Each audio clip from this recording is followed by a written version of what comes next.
The gentleman from Tennessee, who I owe a recognition to, is now recognized. Thank you, Mr. Chairman. First of all, I'd like to remind members that the EPA, which is the law most under attack for all these opprobrious regulations, was President Richard Nixon's #1 legislative accomplishment. Secondly, I'd like to suggest that when I look at a map here of the states that recognize Tennessee's concealed carry law by reciprocity, most states already do it, but the states decided.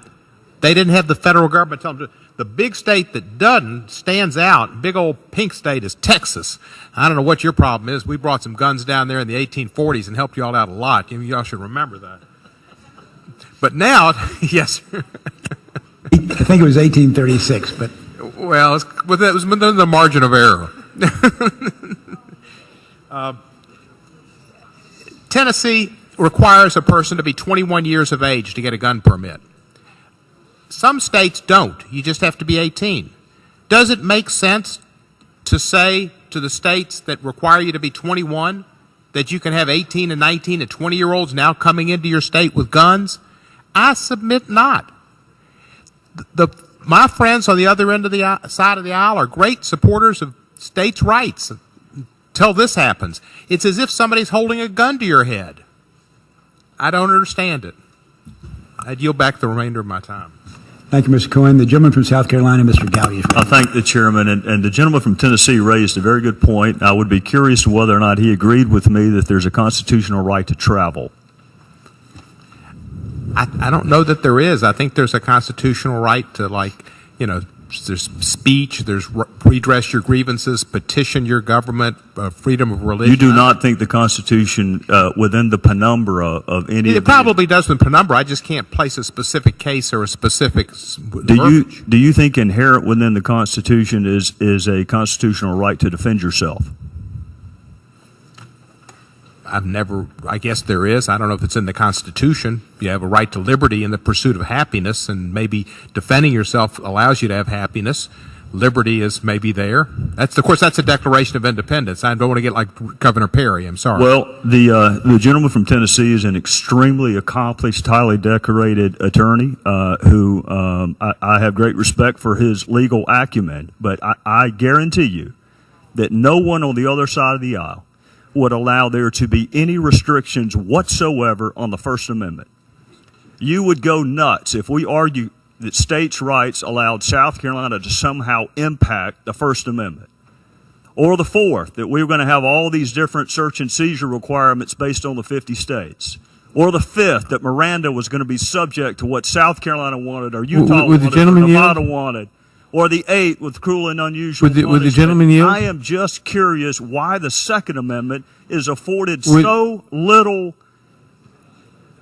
Would the gentleman yield? If what you're saying is that the Second Amendment, the gentleman from South Carolina has the time. Would the gentleman yield? Sure. First of all, I don't think anybody would say that the First Amendment, the Fourth Amendment, or any of these other amendments are absolutes. There are limits on all rights, as the Supreme Court has said. What restrictions would you allow the state of South Carolina to put on the First Amendment? Well, the state of South Carolina can certainly have libel laws. The state of South Carolina... Not that Trump, New York versus New York Times. No, of course not. The Supreme Court, in our system of jurisprudence, despite what certain former member from Indiana thought, can we require a test before you become a blogger? Can we require a test before you become a blogger to make sure that you're going to be a responsible? If the gentleman would yield, let me answer the question. No, but the Supreme Court has delineated the legality of various limitations. The classic one, of course, is Justice Holmes' formulation: you can't cry wolf. You can't cry fire in a crowded theater. Unless, of course, the state says, yes, you can. But if the state says you can't, the First Amendment doesn't give you the right to do so. My point is Heller said the right to keep and bear arms is a fundamental constitutional right that should be afforded the exact same amount of respect as all the other rights in the Bill of Rights. And we would never allow this I won't use the word that comes to mind. I can't judge motives. I was going to say charade, but I won't. We would never allow any other amendment to be subject to what we've been doing for the last 2 years. Well, if the gentleman would yield, no. We allow, that's not the case. We allow other amendments to be subject to reasonable limitations, and the courts obviously delineate how far you can go. There's a national standard with respect to the Fourth Amendment. There's a national standard with respect to the Eighth Amendment. But even, There's a national standard with respect to the Fifth Amendment. within those national standards, there is some leeway for states. What state state can disregard Miranda? You can't disregard Miranda, Which state cannot give an attorney if you are facing a felony charge? Say again? Which state cannot afford you counsel if you are facing a felony charge? There are certain things that states cannot do, obviously, but there are other things that states can do. States can have, for example, libel laws. How far you can go, the Supreme Court rules. States can have laws against, states have laws on searching vehicles, for instance, which the courts have declared do not violate. I disagree with some of those, but the courts have declared do not violate your Fourth Amendment rights. And the courts, frankly, have gone farther in giving the states... States can give more rights than are what afforded by the that's not what we're talking about. But they can't give less rights. No, but defining how far those rights go is what the courts do. Well, I guarantee you, if this were a conversation about what limits to put on the First Amendment, you would be apoplectic. If we were going to require tests, if we were going to subject the First Amendment to the same scrutiny that we do the Second Amendment, there would be apoplexy on the other side of the aisle. And I am just curious why the Second Amendment is afforded so little deference. Mr. Gowdy, would you yield? I'd be delighted to yield to the gentleman. The gentleman's time has expired. The gentleman has yielded an additional minute. Yes, sir. Thank you.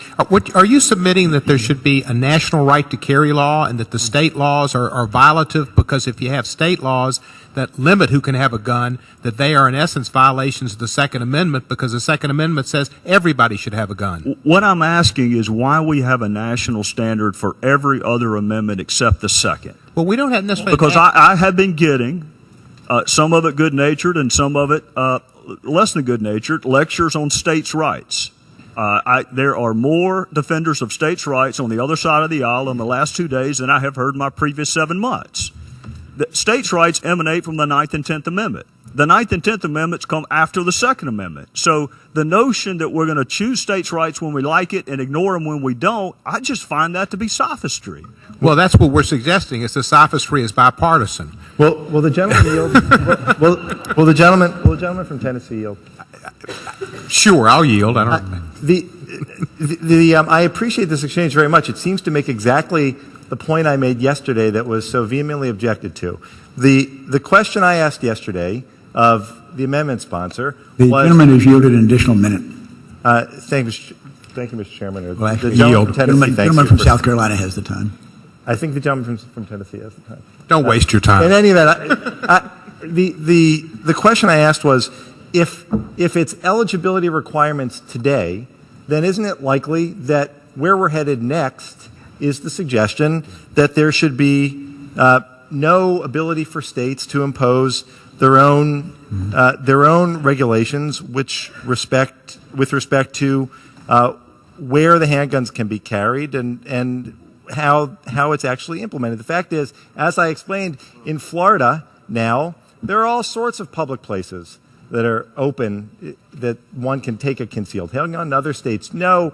I was told very clearly yesterday, no, it is acceptable for states to regulate those certain aspects, but as to eligibility, there should be a national standard. I think you're suggesting that this is merely a first step and that ultimately the goal is to eliminate any state regulation altogether. I think you're giving me more credit than I deserve. What I am suggesting is simply this. There would be apoplexy if we required any kind of test for the exercise of any other right, and the Second Amendment is treated as a stepchild in constitutional jurisprudence, and I'm just curious why that is. The gentleman's time has expired. Mr.